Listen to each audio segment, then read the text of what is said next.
In this video, I'd like to give you an introduction on how to linearize data on Logger Pro. Graphs are very useful representations of the relationships between variables we will be studying in physics. When we graph data, we choose to plot an independent variable and a dependent variable. The independent variable is plotted on the y-axis and the dependent variable is plotted on the x-axis. However, the independent variable is that variable that you decide to control, to test, to see how it affects the dependent variable. And all the other variables are what we call control variables, which are held constant. For example, we conducted a simple Pendulum Lab in class recently. This is an animation of something similar we did in class. And we tested the relationship between the period and mass, and the period and the angle, and the period and the string length. A few groups studied the relationship between the period and mass and saw that there was really no relationship, as shown by this roughly horizontal line of data. And a few of you decided to study the relationship between the period and the length. And at first, some of you probably thought it was a linear relationship in here. And maybe you got that because, you didn't collect a large enough range of data. But then if you looked at it a little bit more closely, you notice that it was actually curved. And so this video is examining what to do when we deal with curved data. So I took it upon myself to get some data, but I used an animation in this case. And I varied the string length at different intervals, and then I measured the period as it would go back and forth, keeping the angle and the mass of the bob constant. So here's the spreadsheet that I have with string length and period. And in class I've gone over how to create that graph in Google Sheets. But what I want to focus on today is actually how to take this data and put it into Logger Pro. So if you could open up Google Drive and find the simple Pendulum Lab sample data file, you can go along with me and follow through as we click through this. So what I want to do now is, once you've opened up this file, go ahead and simply click and drag and select the data. So it's all the data except for the title. So it's all these string lengths and periods. And notice the mass and the angle are held constant. I'm going to go Command C or Control C if you have a PC. We're going to copy that data right now. Then I would like you to open up Logger Pro, and we're going to stick this data into Logger Pro. Let me just resize my window here a little bit. There you go. And I'm just going to go to this cell right here after we're done. Control C and do Command V now. And I've pasted the data into Logger Pro. So the next thing we have to do is really just set up the axis titles. So if I go over here to the X and double click on it, I'll pull up a window that says Manual Column Options. Under the name, that was the string length. So this is the name of the quantity that you are using. That's, in this case, your independent variable. The short name is the symbol that we use. We're going to use a capital L. And for units, we were using meters.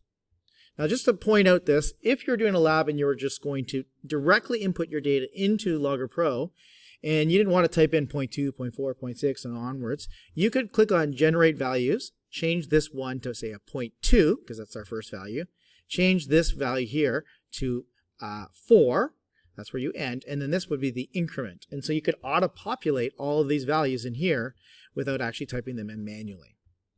Okay, so I click on Done here. You can see down here, you'll see string length in meters. Next, let's fix up our Y variable. So we're going to click on that. We're going to change that to period.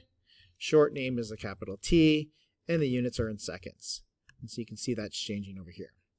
Now, the data you can see clearly doesn't occupy the whole graph. So if you click on the A auto scale button, it'll auto scale. Now, one of my little pet peeves of Logger Pro is it auto scales, but I personally like to have my graphs always start at the origin, both axes. You can see that the x-axis is starting the origin, but the y isn't. Why do I like that? Because I'd like to see if there is a vertical intercept.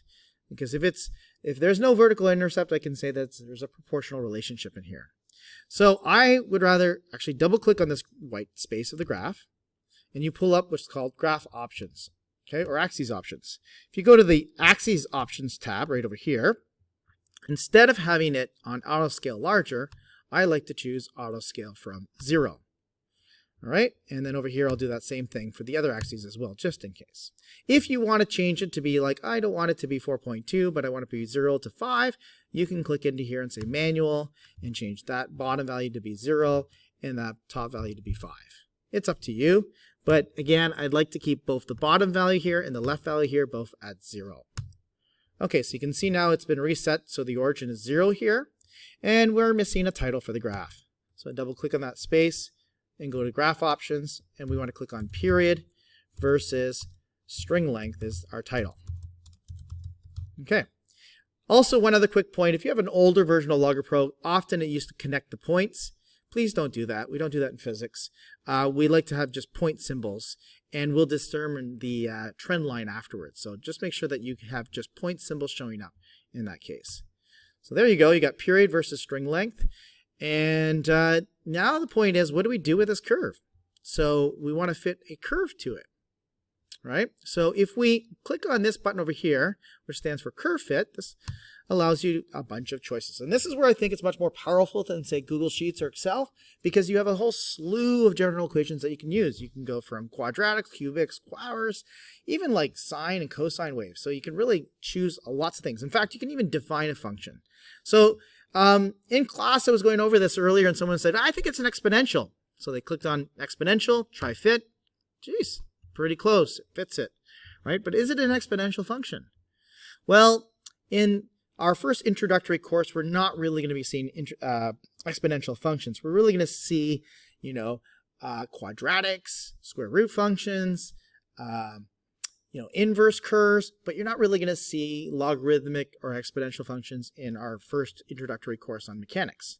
So it's really going to be one of these things. It's either going to be linear, proportional, quadratic, or an inverse curve, which is over here, or a power. So let's try power. So if you click on power and you do a try fit here, you can see that the power of that is 0.4999, which is roughly 0.5. So that exponent is 0.5. And if you recall, an exponent of 0.5 is really a square root function. So this is actually a square root function. It's a parabola that is opening up horizontally. You're only seeing it in this quadrant, right? So you can, if you want, say, I think it's a square root function. I'm going to actually create my own function. This is a kind of neat feature of Logger Pro. I'm going to go to define new function here.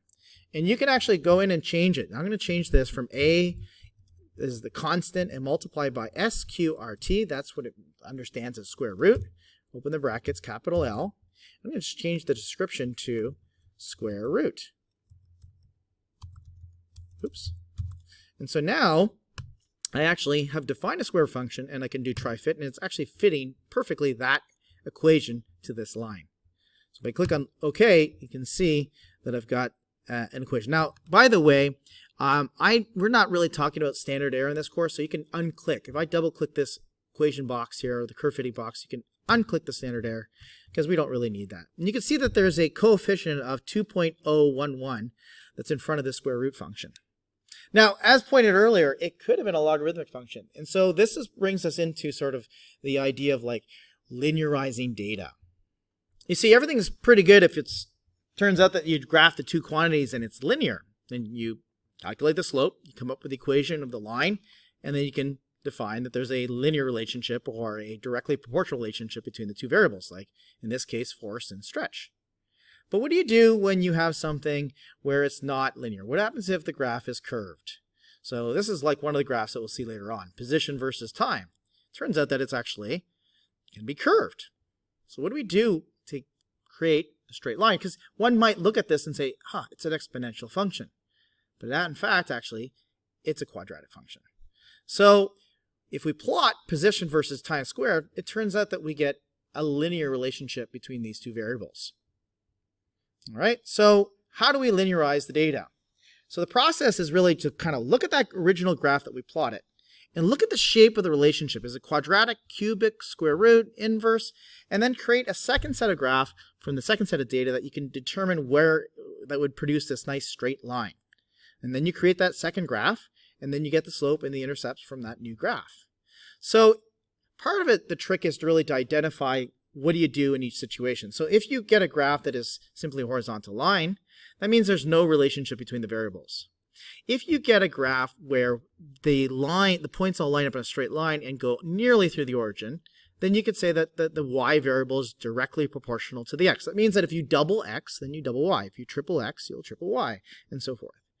If you get the points all lined up in a straight line, but it doesn't go through the origin, it's got a significant y-intercept, then you can say that x and y are increasing linearly with each other. But you can't say directly proportional, because if you double x, you're not going to necessarily double y. You won't. There is a linear relationship between those. And we'll see that as well. It's a y equals mx plus b equation. If you see something where you have, as x increases, y decreases by the same proportion, we call that an inversely proportional relationship. So we'll be seeing that. It's called also in mathematics a hyperbola. You may have seen this in chemistry before when you plotted pressure versus volume. This is Boyle's law. And so these are some other relationships. Y is proportional to x squared. And then there's y is proportional to the square of x. Or sorry, x is proportional to the square of y. My apologies. So what do we do? So you kind of look at the graph that we were producing. So go back to Logger Pro over here.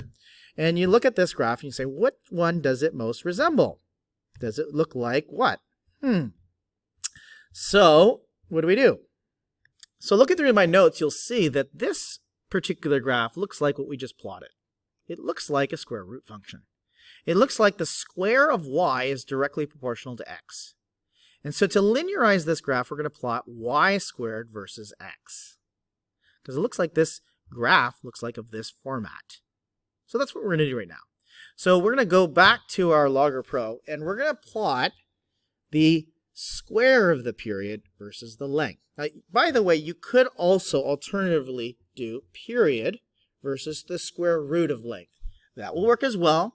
Personally, I'm not going to do that way because I just don't like the root of meters. I don't like those units. I'd rather have the square of seconds. It's just an easier unit to work with. So what we need to do is we need to create a column of square of period, the period squared. So to do that in Logger Pro, what you're going to do is you're going to move up here. Hold on.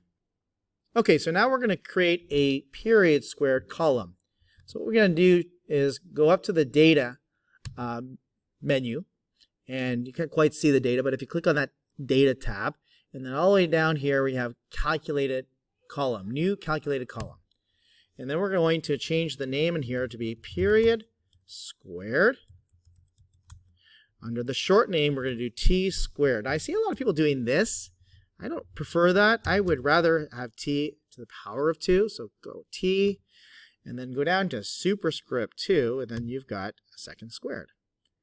Okay, so s squared over here. And there we go. We got period squared, t squared, and s squared. Over here in the expression, don't forget to do this. This is where you tell the Logger Pro how to calculate it. So we're really just doing t times t. And t in this case is the variable of period. So you can see I clicked on variables and then period.